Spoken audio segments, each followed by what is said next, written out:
ठीक है ना। देखिए नेक्स्ट है हमारे पास माइक्रो एंजियोपैथिक हिमोलिटिक एनीमिया। देखिए माइक्रो मतलब छोटी, एंजियो मतलब ब्लड वेसल, छोटी ब्लड वेसल, पैथिक मतलब बीमारी, छोटी ब्लड वेसल की ऐसी बीमारी जिसकी वजह से क्या होता है, हिमोलिटिक एनीमिया हो जाता है। तो इसका डिफिनीशन यही है माहा का। ठीक है, ठीक है ना। देखिए इसमें क्या होता है, अब देखें ये अगर ब्लड वेसल है, ठीक है, ये हमारी ब्लड वेसल है, ठीक है, ये देखें इसमें देखें ये एंडोथीलियम है, और इसमें देखें फॉर एग्जाम्पल कोई भी क्लॉट है, फाइब्रिन क्लॉट है, प्लेटलेट प्लग है, इस तरह का प्लग बन जाता है।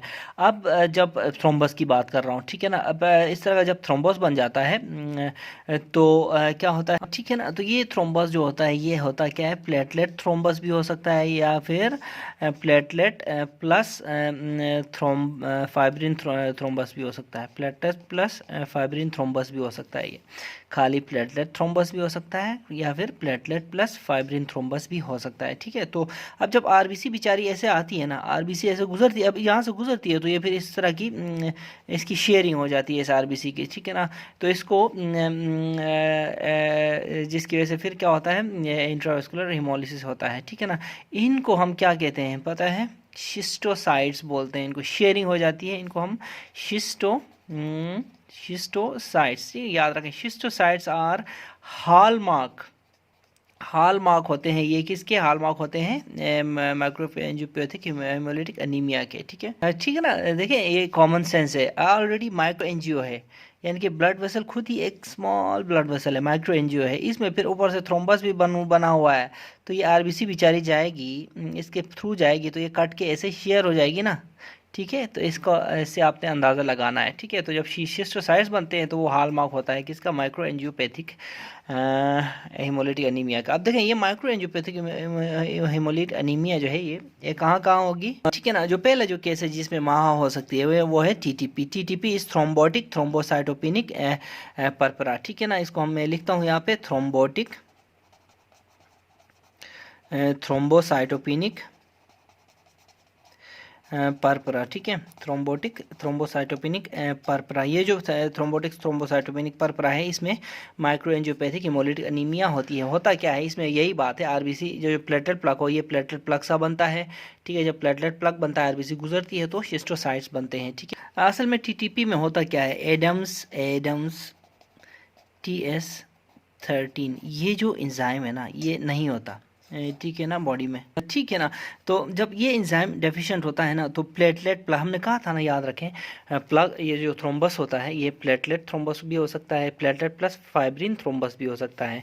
तो जबकि टीटीपी में इस एंजाइम की डेफिशिएंसी, एडम TS13 की वजह से, की डेफिशिएंसी की वजह से प्लेटलेट थ्रोम्बस बनता है, और बाकी सारी कहानी वही है, जब आरबीसी आती है तो शेयर हो जाती है। ठीक है ना, याद रखें, जो थ्रोम्बोटिक थ्रोम्बोसाइटोपेनिक परपरा है, इसमें जो डेफिशिएंट एंजाइम एडम्स TS13 होता है, जिसकी वजह से ये प्लेटलेट प्लग बनता है, ये डिफरेंट है। और एक और होती है जिसमें हीमोलिटिक यूरेमिक सिंड्रोम, ठीक है, हीमोलिटिक यूरेमिक सिंड्रोम। ठीक है ना, तो HUS में क्या होता है, जो इकोलाई 0157H7 है, ये स्ट्रेन एक टॉक्सिन प्रोड्यूस करता है, इस टॉक्सिन की वजह से प्लेटलेट माइक्रोथ्रोम्बाई बनते हैं, इसमें भी वही प्लेटलेट माइक्रोथ्रोम्बाई बनते हैं। ठीक है ना, इधर जिसकी वजह से आरबीसी यहाँ से गुजरती है, शेयरिंग हो जाती है, जिसकी वजह से क्या होता है, हेमोलिसिस हो जाती है। ठीक है ना, तो ये दूसरा सिनेरियो है जहाँ पे माइक्रो एंजियोपैथिक हेमोलिटिक एनीमिया हो जाते हैं। तीसरा हमारे पास है क्या है, DIC है। DIC में प्लेटलेट थ्रोम्बाई नहीं बनता, बल्कि इसमें प्लेटलेट प्लस फाइब्रिन थ्रोम्बाई बनता है। बाकी जो है, जो कहानी वही सेम है, platelet plus fibrin thrombi, RBC, यहाँ पे फिर शिस्टोसाइट्स बन जाते हैं। ठीक है, ठीक है ना, तो कितने हुए, TTP, thrombotic thrombocytopenic purpura, haemolytic uraemic syndrome, DIC, और चौथा है हमारे पास हेल्प सिंड्रोम। ठीक है ना, haemolysis, elevated liver enzymes and low platelets, इसमें भी क्या होती है, माइक्रो एंजियोपैथिक हेमोलिटिक एनीमिया होती है प्रेग्नेंट वुमन में। ठीक है, ठीक है ना, इन चार कंडीशंस के अलावा जो माइक्रो एंजियोपैथिक हेमोलिटिक एनीमिया होती है, वो एक होती है प्रोस्थेटिक वॉल्स में।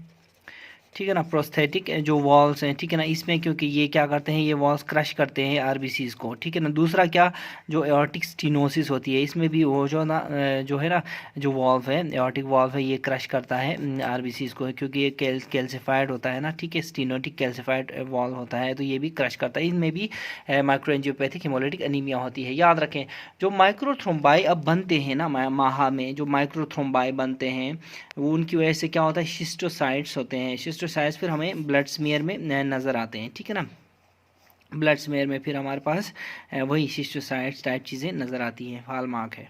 ठीक है ना। तो अब इस तरह के जो सिस्टोसाइट्स होते हैं ये असल में इस तरह के नहीं होते, इस तरह के होते हैं। ये देखें, ये इस तरह हेलमेट टाइप होते हैं। ठीक है ना, ये हेलमेट टाइप शिस्टोसाइट्स होते हैं। इनको मैं आपको यहाँ पे दिखाता हूँ, ये देखें करीब से। तो ये देखें इधर से भी ये हेलमेट टाइप सेल्स हैं। ये देखें इधर अगर इस तरह का इंसान बना दें तो ये देखें पूरे का पूरा हेलमेट टाइप बन जाता है। ठीक है ना, तो ये आपने याद रखना है। शिस्टोसाइट्स जो है वो they are just like helmet cells भी बोल दें कहीं इसको किसी बुक में।